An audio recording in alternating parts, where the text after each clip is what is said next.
તો આપને જણાવી દઈએ, નર્મદા યોજના મુદ્દે પાડોશી રાજ્યમાંથી લેવાની રકમનો મુદ્દો વિપક્ષ નેતા અમિત ચાવડાએ સરકાર પર આ મામલે પણ પ્રહાર કર્યા છે।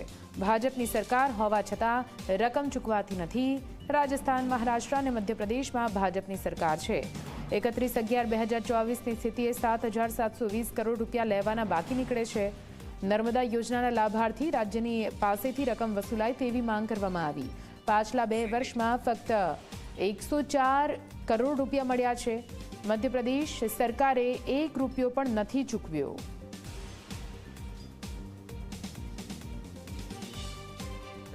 ગુજરાતની જીવાદોરી સમાન નર્મદા યોજના માટે સહેજ પણ ચિંતા કરતા નથી।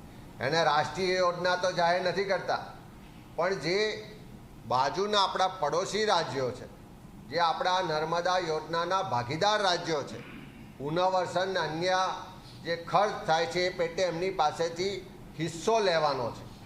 અને પહેલાં એમ કહેતા હતા કે ત્યાં પડોશમાં કોંગ્રેસની સરકારો છે એટલે હિસ્સો સમયસર નથી આપતા, સહકાર નથી આપતા, કેન્દ્રની સરકાર એમાં મદદ નથી કરતી।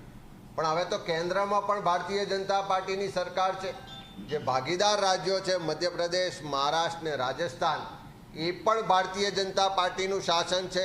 તેમ છતાં પણ એમનો જે નિયમ મુજબનો હિસ્સો આપવાનો છે, જે એમની પાસેથી લેવાની રકમ છે, એ નહિવત પ્રમાણમાં મળી રહી છે।